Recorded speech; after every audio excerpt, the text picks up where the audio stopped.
ನೇತ್ರಾವತಿ ನದಿ ತೀರದಲ್ಲಿ ನೂರಾರು ಶವ ಹೂತಿಟ್ಟ ಆರೋಪ. ಇಂದಿಗೆ ಆರೋಪಿ ಚಿನ್ನಯ್ಯನ ಪೊಲೀಸ್ ಕಸ್ಟಡಿ ಅಂತ್ಯ.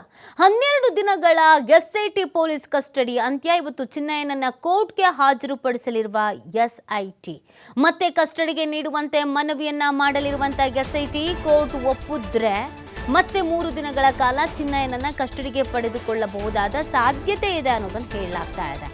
ನೋಡಿ, ಚಿನ್ನಯ್ಯನನ್ನ ಇಷ್ಟು ದಿನಗಳ ಕಾಲ ವಿಚಾರಣೆಗೆ ಒಳಪಡಿಸಲಾಗಿತ್ತು. ಎಸ್ಐಟಿ ಅಧಿಕಾರಿಗಳು ಪಿನ್ ಟು ಪಿನ್ ಮಾಹಿತಿಯನ್ನು ಪಡ್ಕೊಳ್ತಾ ಇದ್ರು. ಚಿನ್ನಯ್ಯ ಮೊದಲಿಗೆ ಹೇಳಿದ್ವೊಂದು, ಆ ನಂತರ ಆತ ಯೂಟರ್ನ್ ತೆಗೆದುಕೊಂಡ. ನಾನು ಕೇವಲ ಪಾತ್ರಧಾರಿ, ಸೂತ್ರಧಾರಿಗಳು ಬೇರೆಯವರೇ ಇದ್ದಾರೆ, ನನಗೆ ಹೀಗೆ ಹೇಳು ಹಾಗೆ ಹೇಳು ಅಂತ ಹೇಳಿಸಿದ್ರು, ಒತ್ತಡ ಹೇರಿಸಿದ್ರು, ನಾನೆಲ್ಲ ಹೇಳಿದೆಲ್ಲ ಸುಳ್ಳು ಅಂದ ನಂತರ ಎಸ್ಐಟಿ ತನ್ನ ತನಿಖೆಯನ್ನು ಮತ್ತಷ್ಟು ಚುರುಕುಪಡಿಸಿತು. ಚಿನ್ನಯ್ಯನನ್ನ ಮಾತ್ರ ತನಿಖೆಗೊಳಪಡಿಸಲಾಗಿತ್ತು. ಸೊ ಯಾವುದು ಸುಳ್ಳು, ಯಾವುದು ಸತ್ಯ, ಯಾರು ಒತ್ತಡ ಹೇರಿದ್ರು, ಯಾಕಾಗೂ ಒತ್ತಡ ಹೇರಿದ್ರು, ಎಲ್ಲೆಲ್ಲಿ ಮಾತುಕತೆ ನಡೆಸಿದ್ರಿ, ನೀವು ಹೇಗೆ ಕನೆಕ್ಟ್ ಆದ್ರಿ, ನಿಮ್ಮ ಪರಿಚಯ ಆಗಿದ್ದು ಹೇಗೆ, ಯಾರ ಮುಖಾಂತರ ಯಾರಿಗೆ ನೀವು ಪರಿಚಯ ಆದ್ರಿ, ಎಷ್ಟು ದಿನಗಳಿಂದ ಈ ರೀತಿಯಾಗಿ ಸ್ಟ್ರಾಟಜಿಗಳನ್ನು ಮಾಡ್ಕೊಂಡು ಬರ್ತಾ ಇದ್ರಿ, ಷಡ್ಯಂತ್ರಗಳನ್ನು ಮಾಡ್ಕೊಂಡು ಬರ್ತಾ ಇದ್ರಿ, ಎಲ್ಲವನ್ನ ಕೂಡ ತನಿಖೆ ಮಾಡ್ತಾ ಇದ್ದಾರೆ. ಸೊ ಇನ್ನೊಂದು ಕಡೆಯಲ್ಲಿ ಈ ಚಿನ್ನಯ್ಯ ಹೇಳ್ತಾ ಇರೋದೆಲ್ಲ ಸುಳ್ಳು, ಆತ ಈಗ ಉಲ್ಟಾ ಹೊಡಿತಾ ಇದ್ದಾನೆ, ಈಗ ನಮ್ಮನ್ನು ಯಾಮಾರಿಸೋ ಕೆಲಸ ಮಾಡ್ತಾ ಇದ್ದಾನೆ ಅಂತ ಈತನ ಜೊತೆಗಿದ್ದವರು ಈಗ ಈತನ ಮೇಲೇನೆ ಆರೋಪ ಮಾಡ್ತಾ ಇದ್ದಾರೆ. ಒಂದಷ್ಟು ಕನ್ಫ್ಯೂಷನ್ಸ್ ಈ ಪ್ರಕರಣದಲ್ಲಿ ಇದೆ. ಸೊ ಚಿನ್ನಯ್ಯ ಇಲ್ಲಿವರೆಗೂ ಕೊಟ್ಟಂತ ಮಾಹಿತಿಯ ಆಧಾರದ ಮೇಲೆ ಸ್ಥಳ ಮಹಾಜರು ಮಾಡಿದ್ದಾರೆ. ಕೆಲವು ಪ್ರದೇಶಗಳಿಗೆ ಆತನನ್ನು ಕರ್ಕೊಂಡು ಬಂದಿದ್ದಾರೆ.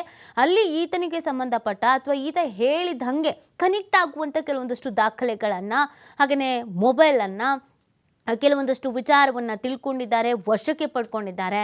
ಬೆಂಗಳೂರಿನಲ್ಲಿ ಲಾಡ್ಜ್ ಒಂದರಲ್ಲಿ, ಅದರ ಜೊತೆಗೆ ಅಪಾರ್ಟ್ಮೆಂಟ್ ಒಂದರಲ್ಲಿ, ಮಂಗಳೂರಿನಲ್ಲಿ ಉಜಿರೆಯಲ್ಲಿ ಹೋಟೆಲ್ ಒಂದರಲ್ಲಿ, ರೆಸಾರ್ಟ್ ಒಂದರಲ್ಲಿ. ಸೊ ಈ ಥರ ಎಲ್ಲ ಸ್ಥಳ ಮಹಾಜರು ಮಾಡಲಾಗಿದೆ. ಆದರೆ ಚಿನ್ನಯ್ಯ ಒಂದೇ ಸತಿ ಎಲ್ಲನೂ ಹೇಳ್ತಾ ಇಲ್ಲ, ಆಗೊಂದು ಈಗೊಂದು ಹೇಳ್ತಾ ಇರೋದು, ಒಂದೊಂದೇ ಮಾಹಿತಿಯನ್ನು ಬಿಟ್ಕೊಡ್ತಾ ಇರೋದು. ಅದು ಎಸ್ಐಟಿ ತನಿಖೆಯ ರೀತಿ ಆ ಥರ ಇದೆಯೋ ಏನೋ ಗೊತ್ತಿಲ್ಲ.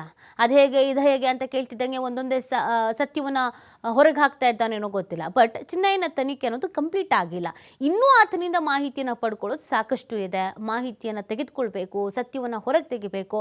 ಹಾಗಾಗಿ ಎಸ್ಐಟಿ ಅಧಿಕಾರಿಗಳು ಈತನ ಕಸ್ಟಡಿ ಅಂತ್ಯ ಆಗಿದ್ರೂ ಕೂಡ ಮತ್ತೆ ನಮಗೆ ಕಸ್ಟಡಿಗೆ ಬೇಕು, ತನಿಖೆ ಮಾಡೋದು ಬಾಕಿ ಇದೆ, ಇನ್ನೂ ತನಿಖೆಗೆ ಒಳಪಡಿಸ್ಬೇಕು, ಇನ್ನೂ ವಿಚಾರಣೆ ಮಾಡೋದು ಬಾಕಿ ಇದೆ, ಈತ ಅರ್ಧ ಸತ್ಯ ಹೇಳಿದ್ದಾನೆ, ಇನ್ನೊಂದಷ್ಟು ಮಾಹಿತಿಯನ್ನು ನಾವು ಕಲೆ ಹಾಕೋದು ಬಾಕಿ ಇದೆ, ಈತನ ಮಾಹಿತಿಯ ಮೇರೆಗೆ, ಈತನ ಹೇಳಿಕೆಯ ಮೇರೆಗೆ ಕೆಲವೊಂದಷ್ಟು ಮಂದಿಗೆ ನೋಟಿಸ್ ಕೊಡಬೇಕಾಗಿದೆ, ಅವರನ್ನು ಜೊತೆ ಕೂರಿಸಿ ವಿಚಾರಣೆ ಮಾಡಬೇಕಾಗಿದೆ, ಇನ್ನೂ ಕೆಲವು ಪ್ರದೇಶಗಳಿಗೆ, ಸ್ಥಳಗಳಿಗೆ ಈತನನ್ನು ಕರ್ಕೊಂಡು ಹೋಗಬೇಕಾಗಿದೆ, ಸ್ಥಳ ಮಹಾಜರು ಮಾಡಬೇಕಾಗಿದೆ, ಪ್ರಕರಣದ ತನಿಖೆ ಇಲ್ಲಿವರೆಗೂ ಹೀಗಾಗಿದೆ, ಇದೆಲ್ಲವನ್ನ ಕೋರ್ಟ್ ಗಮನಕ್ಕೆ ತಂದು ಮತ್ತೆ ಈತನನ್ನು ಕಸ್ಟಡಿಗೆ ಪಡ್ಕೊಳ್ಬಹುದಾದ ಸಾಧ್ಯತೆ ಇದೆ. ಯಾಕಂದರೆ ತನಿಖೆ ಕಂಪ್ಲೀಟ್ ಆಗಬೇಕು ಅಂತಂದರೆ ಮತ್ತೆ ಕಸ್ಟಡಿಗೆ ಪಡ್ಕೊಳ್ಬೇಕಾಗತ್ತೆ. ಹಾಗಾಗಿ ಇವತ್ತು ಕಸ್ಟಡಿ ಅಂತ್ಯ ಆಗ್ತಿರುವಂಥ ಹಿನ್ನೆಲೆಯಲ್ಲಿ ಕೋರ್ಟ್ಗೆ ಈತನನ್ನು ಹಾಜರುಪಡಿಸಿದ್ರು ಮತ್ತೆ ವಾಪಸ್ ನಮಗೆ ತನಿಖೆ ಮಾಡೋದಕ್ಕೂ ಬೇಕು ಅಂತ ಕಸ್ಟಡಿಗೆ ಕೇಳುವಂಥ ಸಾಧ್ಯತೆ ಇದ್ದು, ಕೋರ್ಟ್ ಒಪ್ಪಿಗೆ ಕೊಟ್ಟರೆ ಆಯಿತು, ಫೈನ್, 3 ದಿನ ಅವಕಾಶ ಇದೆ, ತನಿಖೆ ಮಾಡಿ ಅಂತ ಹೇಳ್ತು ಅಂತ ಅಂದರೆ ಮತ್ತೆ ತನಿಖೆಗೆ ಒಳಪಡಿಸ್ತಾರೆ.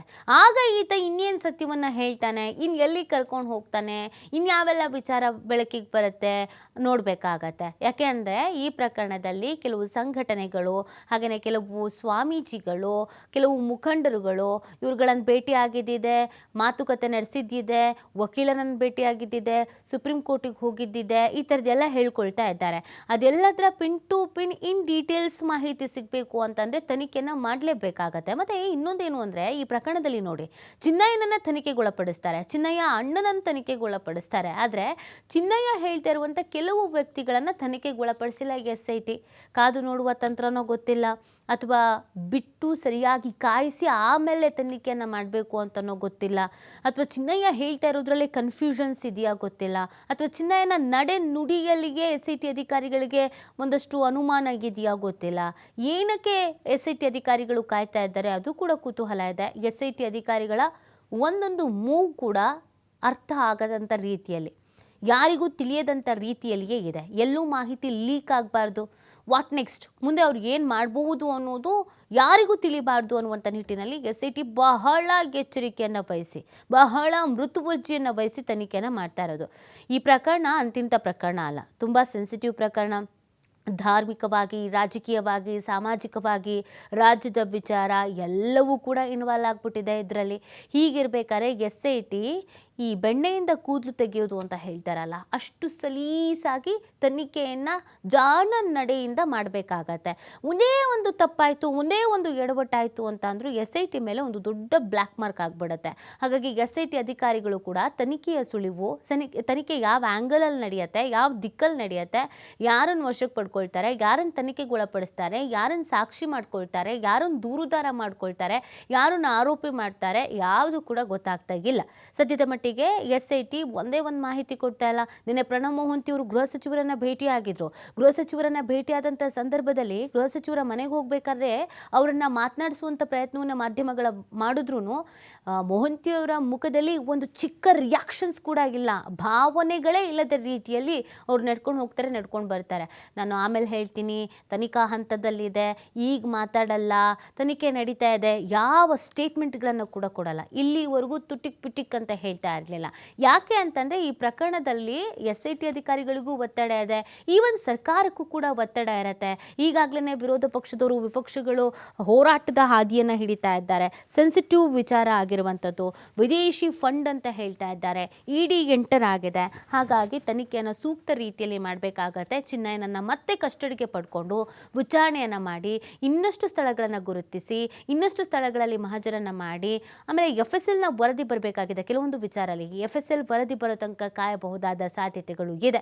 ಸೊ ಹಾಗಾಗಿ ಇವತ್ತು ಕೋರ್ಟ್ಗೆ ಹಾಜರುಪಡಿಸಿ ಮತ್ತೆ 3 ದಿನ ಚಿನ್ನಯ್ಯನನ್ನು ವಶಕ್ಕೆ ಕೇಳಬಹುದಾದ ಸಾಧ್ಯತೆ ಇದೆ.